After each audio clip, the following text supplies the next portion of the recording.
You're listening to Workplace Perspective, an employment law podcast presented by Sapphire Legal. Workplace Perspective is a regular podcast series for employers and employees focusing on education, training, and the law to help organizations of all sizes develop and maintain successful workplace relationships. The opinions expressed by guests on Workplace Perspective do not necessarily reflect those of Sapphire Legal or its attorneys and should not be considered legal advice. And now, here's your host, founder and principal attorney at Sapphire Legal, Teresa McQueen. Thank you, James, and welcome everyone to Workplace Perspective, where we are striving to raise the bar at workplaces everywhere. On today's show, we're continuing our discussion on the power of workplace culture in emerging startups by talking with corporate communications professional Robert Lopez. As someone with a wealth of experience working in the startup industry, Rob's going to share his unique perspective on the realities of creating a positive workplace culture in the fast-paced world of emerging startups. It's going to be a great show. Don't go away. We'll be right back. The opinions expressed by guests on Workplace Perspective do not necessarily reflect those of Sapphire Legal or its attorneys and should not be considered legal advice. You're listening to Workplace Perspective, an employment law podcast presented by Sapphire Legal. Welcome back to our listeners and welcome to Workplace Perspective, Robert Lopez. Thank you. So, Rob, before we get started, why don't you tell our listeners a little bit about yourself and your professional background? Sure. So I've been in corporate communications for about the last 25 years. So I've done a variety of different things. Started off as a newspaper reporter. I think when I first came to know you, Teresa, I was working at a racetrack doing corporate communications there. And then I discovered a place called the Silicon Valley. Moved out there to the San Jose area and started working for some big tech companies doing both external communications, what we would refer to as public relations in that realm, and then also employee communications. So I kind of split my career. As I look back on my career, half of it I would say has been focused on external focus type of communication, PR, and the other half internal or employee communications. So today I'm living in Irvine, working in Irvine, living in Newport Beach, and working for a small financial tech or fintech company here in Irvine. That's great. You're going to have so much perspective to share with us on this topic. It's going to be great. So on our last episode, we had heard the C-suite perspective on the importance of creating a positive workplace culture when we talked with Andre Berengian, who's the CEO of a company called C Digital Labs. But for today's episode, I really wanted to continue that discussion more from the employee perspective. So knowing that you've been involved with startups over the years and your career as a public relations professional and the second part of that, employee communications, I wanted to get your input and hear what you've seen and learned over the years when it comes to the realities of creating a workplace culture in that startup area. Mm-hmm. So let's start with how the job of public relations really fits into creating a workplace culture, because I'm not sure everybody actually understands maybe how that works. Yeah, I would say the job of employee communications, the more internal focused position, that's really one of the hats I'm wearing today, and it really does fit into building culture for a company. I was talking about my background a minute ago. I've worked for companies with 85,000 employees, and I've worked for companies as small as 50 employees.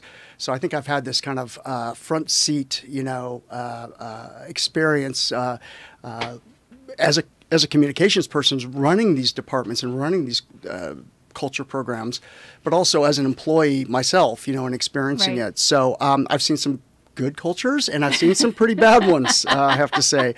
So, but as I look back on those experiences, the big takeaway for me is that corporate culture or the lack of it is, I want to say it's directly correlated to the bottom line for companies. And I think this is a really important message that sometimes gets lost. How can you, achieve your business goals without having truly engaged employees, who are giving their all to the cause?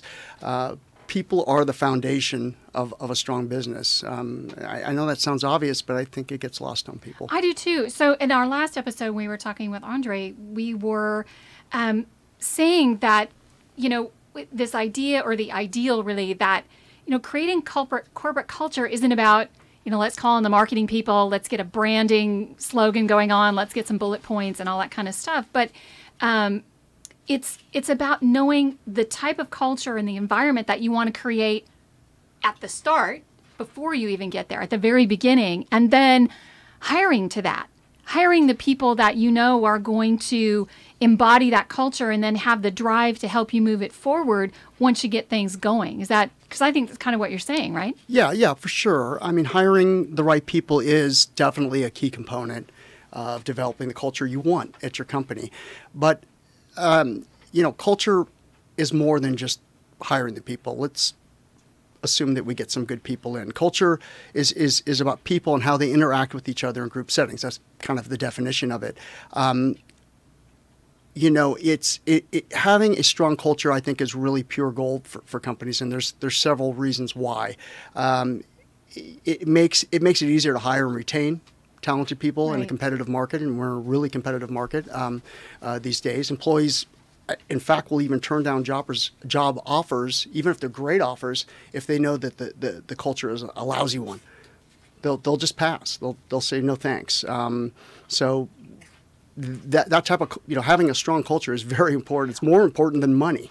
No, I know. I think it's really important. And if we get to it, I want to talk a little bit about how people find out about what the culture is at a company to make those types of decisions. But what I tend to see, and I really am interested in your perspective, is that usually it seems to me that in the early stages of creating the companies, the people involved are very focused on the widget or the service and like getting it out to the public and how we're going to do that and all that. They really fail to see the value, like you said, in hiring people at the beginning. Because if you don't, and I keep going back to that, I guess, because if you don't start there, then like you said, it's going to fail down the line. Because what I've seen is because the message gets diluted. If you don't have top-down buy-in, right, then the message gets delegated, or people get too busy, and they have great intentions at first, but they get too busy with the widget and the startup aspect of it, and it gets diluted because it gets passed to somebody else to carry out. Right, but let's take a look. So you have a startup company. That's kind of what we're focused on here today. You're starting a company. You need somebody who's good at finance. You need somebody who's good at marketing. Somebody who's good at engineering. Those are going to be kind of your first hires, right? And right after you, apparently, as I understand, get rid of all your family members that helped you get. Yeah, right. But you need some hires there. But that are good in those very specific areas of the business. Many times they're very good at that, but they're not very good at the people side, right? And developing the people and the what is a lot of times regarded as the softer skills related to business, not the hard metrics of building a widget or the dollars and cents. So I think everybody starts off with those intentions, but they get so busy in a startup managing the business, the daily grind, of getting a product out to market, as you were saying, those softer skills, those people management, it starts to wane. It does. It gets diluted, and people forget about it, and or not entirely, but it's not a focus anymore, and things start to go wrong at that point. I think that's what I see, and I think that. Well, what do you think of this idea that, I think this is along the lines of what you're saying, though, is everybody has great intentions. You hire the people in the key spots. But what I tend to see is everybody sort of puts the HR aspect, the employee communications, off to the side, because those are soft skills. We'll worry about that later. So what ends up happening is, for some odd reason, I see it all the time, the payroll person gets designated to be the HR person. And then those duties, because nobody's actually doing the HR stuff, so when they do go to hire people, it's delegated to managers and supervisors who don't have the same concept. Not that they don't care. They're not focused on the same things, don't you think? Yeah. Well, we're kind of painting with a broad brush. That's true. We are talking generally. Yeah. I mean, yes, the scenario that you're outlining does happen at companies, but then there are other companies that do take this seriously. So that can happen. I can't speak, obviously for all companies. I've seen it done that way, as you described, and I've seen it, as I said before, done the proper way. And when it's delegated to HR, not to to talk down about HR folks, but that's not their core competency, right? Right. And so you're asking them to take on a job that really requires a different skill set. So it's not a good idea to do that. I think you need, maybe this is self-serving because I'm a communications person, but it's important. And it's becoming, the point here is it's becoming more and more important, every year. This is a job, I'll speak for my brethren in this industry, is not going to be taken over by robots, thankfully. One thing AI can't do. That's right. It's really important. It's becoming more important. And we were talking about some statistics earlier about, one that comes to mind. I was on LinkedIn and they were talking about the average tenure for an employee these days. And I don't know if this was just tech or just general business. It's like 16 months and they go look for another job. Wow. Yeah, and it's alarming to me. So I think culture has a lot to do with that. People are not liking the culture. That's maybe one of the reasons. I'm sure there are several. I'm almost certain that's one of them, that they're just not jiving with what's happening with the company culture. And they have choices and they're going to go to other places. Yeah. I agree. All right. Well, we're going to take a quick break. And when we come back, we're going to continue talking with Rob and get more of his perspective. And he's going to talk about us a little bit about the realities of creating a positive workplace culture and his takeaways for those intrepid employees looking to jump into the exciting world of startups. But stay with us. We'll be right back.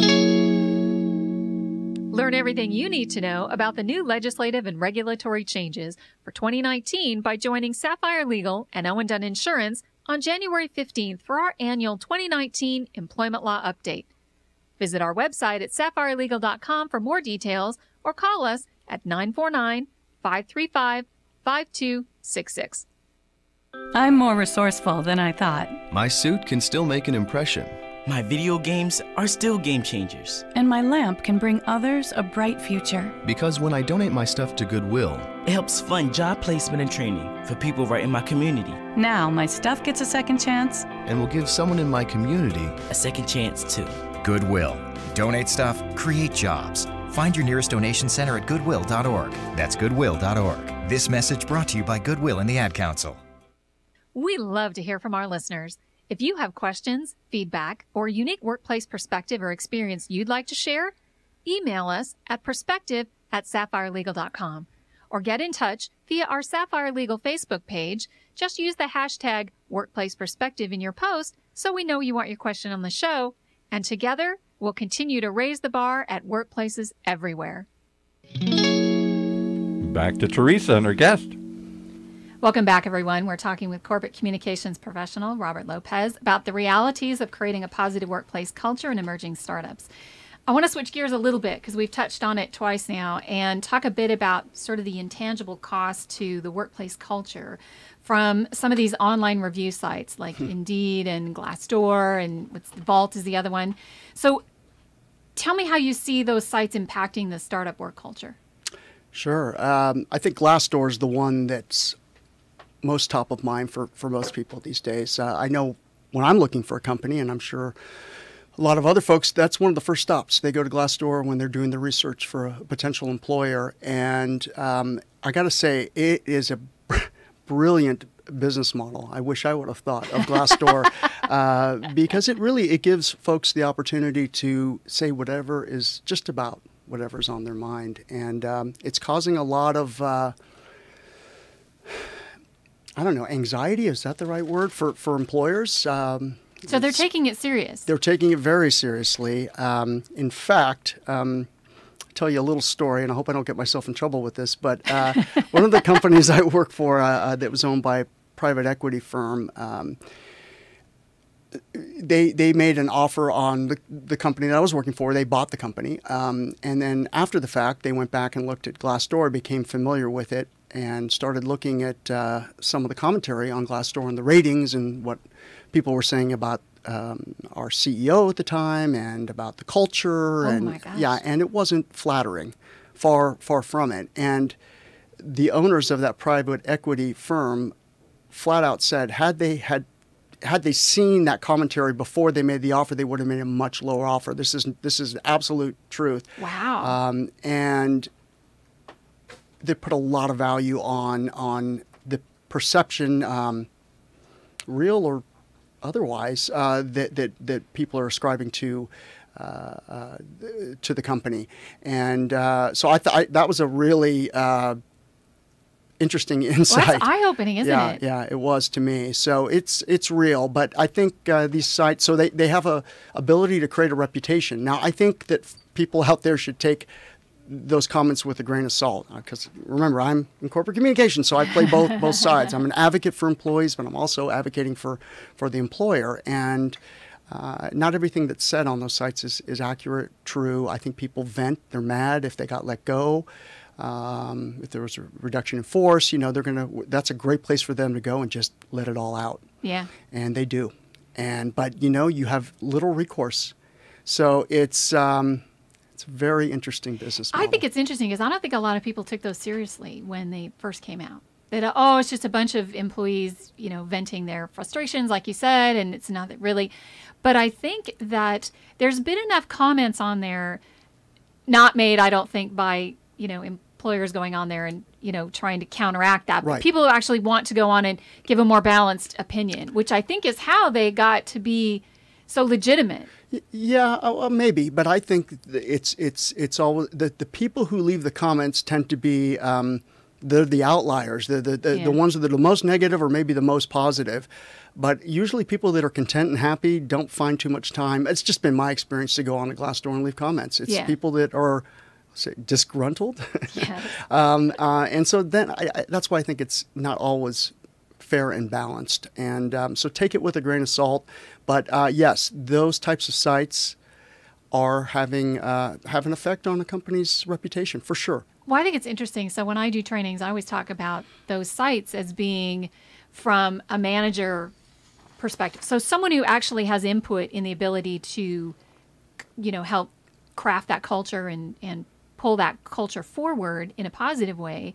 I talk to those people about the fact that, while it's great you may be with this employer, but that might not always be the case. And do you want to be sitting in front of another employer who has seen you are at a high level at another company, and they look up that company, maybe on one of those sites, and they see comments negative about the culture, about the management style and all those things? Do you really want to be sitting in front of a recruiter or a new employer explaining why you're the exception to the rule as to why this, why the culture is so bad? So. Yeah. Well, as an employee, you can't always have a direct effect on that. So when you're going somewhere else, you're going to talk about why you're there to come to a better culture. Yeah, exactly, right. So that's a pretty easy one. Maybe that's easier than I think it is to explain. Yeah, no, it's not. Of course. Why do you think I'm leaving? Exactly. I don't want to be there. Yeah. I want to ask you about a little bit. Well, let's do this. So tell me the project that you're most proud of from a corporate culture impact or from an employee engagement perspective. Yeah. I've done a lot of programs over the years. Some of the ones I'm most proud of are ones I've done actually in the field of public relations. But as I switched hats and came into employee communications, I think the common denominator are the programs that have been the most successful, have been the ones where I've let other people get involved in it. It's not just me delegating it and saying, thou shalt do this type of engagement program. What I've discovered is it's empowering other people to be part of it and to have skin in the game, right? And when we do that, I see amazing programs come to life, and people are just so fired up, and they feel like they have their fingerprints on the success of the program. So I'm most proud of those types of programs, and there's lots of them. I'm not going to bore your listeners with all these things, but I like to create the infrastructure for those types of programs to thrive, where employees can get involved. So it's empowerment. It's showing them how that they can do it. Not just waiting for the executives to roll out something and everybody just has a collective yawn and the suits are coming out with something again.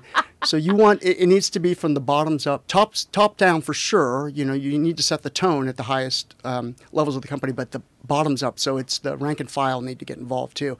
And when we do that, great success. I love it. Okay, so then what was your biggest flop? It may be still yet to come. I think my biggest flops have been when I have not advocated for employees. When we're talking about culture programs, anytime that I've taken the position of the corporation and not considered the employees and put them kind of really understand their perspective, I think things have flopped, as you said. Maybe not been as good as they could have been. So nothing really specific, but my objective is always to advocate for the employees first. That's good. Yeah. I like that. I want to go back to something we talked about a little bit earlier.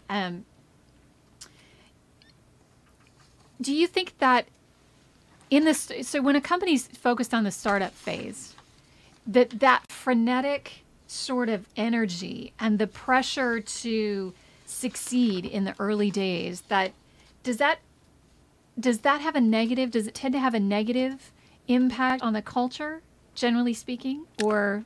The frenetic energy for a startup when you get going, no, I think it's quite the opposite. I think it's actually very, very positive, and I think people join startups for that. They're starving for that frenetic energy. It's different than working. I told you I worked for an 85,000 person company. Right. I'll go ahead and say it was Cisco, a big company. I was there for 15 years, and great corporate culture. Shout out to Cisco. They were fantastic. They're always ranked really high. Yeah. And, they've had, like all companies, they ups and downs. But while I was there, it was really terrific. Of course it was. Yeah, of course. But at times I was kind of wanting for that frenetic energy because you can get lost in a big company sometimes, and you just kind of keep doing the same old thing. We're always busy, but startups, the very nature of what a startup is, there's there's no limit. There's no box that you get put into. You're able to do a lot of different things, wear a lot of different hats, and I think that's why people are drawn to it. I like that. That's great. That's really cool. Well, so after all that you've seen over the years, and of course your firsthand experience in working in this area, can you share with our listeners sort of just a few key takeaways for anyone who might be already working in a startup or somebody who might be thinking about going to work in a startup? Yeah. Get involved. I mean, you have a great opportunity. You're working at a startup now. You're not at an 85,000 person company or some big place where they just tell you do a job in this box and that's it. You have a wonderful opportunity to shape culture, get involved in different programs. I can tell you from my experience, the CEOs, the leadership teams in these smaller companies are looking for people who want to step up and be involved. And you can grow your career in amazing ways that might take many, many years at a bigger company because of the structure. But in a startup, you can invent who you want to be, Oh, that's great. But there's only so many hours in the day. And of course, startups are, just known for, 16-hour days and all that. I'm not doing that anymore. I work hard. If anybody's listening out there, but you gotta have some balance. But there is a lot of opportunity. You may start in one position, you can end up in another. All right. And I think that's really great advice because you really do need to create the culture that you want to be in, right? That kind of like be the culture. Yes. Yeah. I think that's really important. For sure. Well, Rob, I want to thank you for joining us. You have given our listeners some really great information, and thank you so much for sharing all your experience with us. Thanks, Teresa. If you want to connect with Rob, please visit our website at sapphirelegal.com/podcast and click on episode 14. I want to also thank our listeners for joining us, my radio angels, James and the Knave at Night, and Workplace Perspectives team extraordinaire, Paul Roberts, with our music provided by the very talented Stephen Versaloni. Thank you all for joining us on Workplace Perspective, and until next time, keep raising the bar.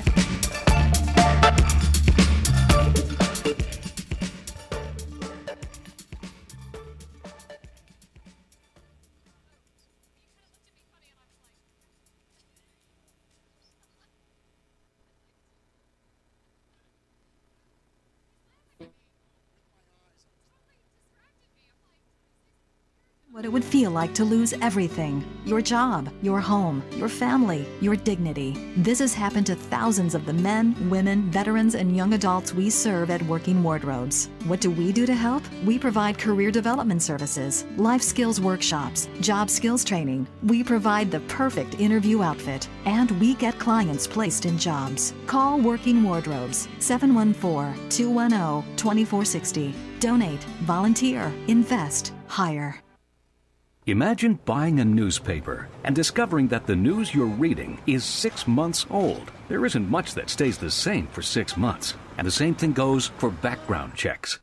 In a time when so much outdated information is being passed around, it's good to know that People G2 offers something different. At People G2, we provide today's intelligence, not yesterday's news. Our value-added approach offers you a fully FCRA-compliant solution that includes up-to-the-minute information. By combining industry-leading technology with old-school human investigation, People G2 is able to give you information that is accurate right now, delivered quickly through our online system, or integrated with your HR system. So ask yourself, are you comfortable working with old news, or are you ready for a different kind of background check company?